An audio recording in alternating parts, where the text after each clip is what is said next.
My fear was that when the book was put into a movie, especially a movie with special effects, was that the story of two friends creating a kingdom out of their imagination would get lost in translation. Wow. I don't think it did. I think the director and the cinematographer and the actors were able to show us in a remarkable way that Terabithia is a product of the children's imagination.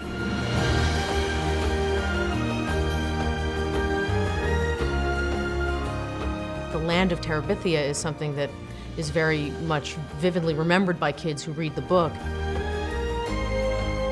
You speak to any of them about the book, they go, oh, the adventures they had in Terabithia. They literally remembered an entire story that they made up in their head. It's not actually portrayed in any great detail in the book, so we had the opportunity to invent it. I, hired amazingly great conceptual artists who worked with me through the years, Dima Malincheyev.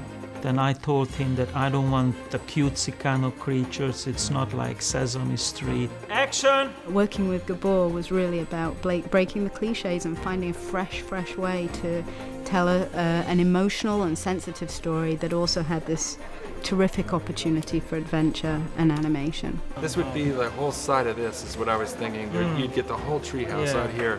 I mean, we live in ages of all kind of video games and video technology and design, and you have to really push the envelope. We're incredibly fortunate to have Peter Jackson's Academy Award team, Weta, doing all of the visual effects work on the film. When I first heard that Weta was gonna do Bridge of Terabithia, I was so excited. I never thought that I'd ever be doing a movie where I'd have the same effects that Lord of the Rings and Narnia and all these gigantic, amazing movies had. And it's just so awesome that now I get to work with the same people who worked on those movies. Now we're even. The production designer's just done such a great job of creating a huge variety of different creatures into the movie. These wild and crazy creatures give an audience an opportunity to explore and discover along with the children. Just close your eyes, but keep your mind wide open. Obviously, when the kids start to dream up their own fantasy world, they take a lot of inspiration from their real life. There's the Squilgers, based off Scott Hoger.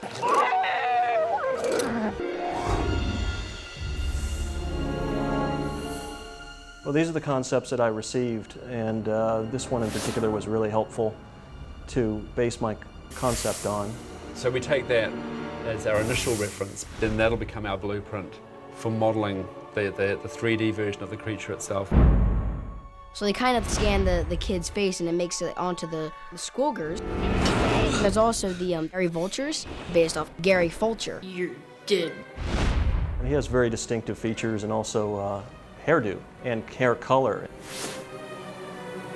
We tried to keep his hairstyle the same, eye color is the same, and then he's got that necklace with a bullet on it, so we used it as well. Nice try, Beanpole. Nice feed. And there's also the giant troll, which is Janice Avery. I think the giant is a beautiful creation. It turns out to be something else than everybody thought. It is a beautiful emotional turn into that character, which I think made it to one of my favorite creations. There's a very fine line of just how much do we have to bring the appearance of the kids and their behavior into the design of the creatures without making it look silly and kind of over-caricatured, and just finding elements of the kids that we can fold into the design. It's very satisfying to kind of bring a character to life, especially when they're very imaginative characters like these.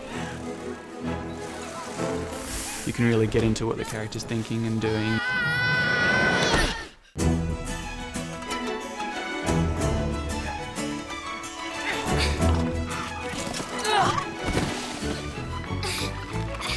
This had to look real, but it's a fantastic kind of realism, so it gives us an opportunity to kind of stretch our wings a little bit and get into colors and nuances and effects and things that are a little more playful, I think.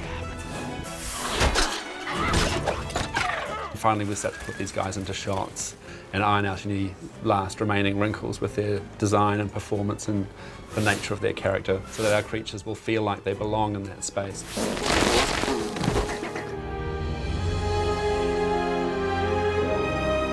The opportunity to explore that wonderful world across the brook underneath the trees and meet and discover these wild and crazy creatures in this faraway place create very beautiful cinema and make a very memorable and beautiful movie for audiences the world over.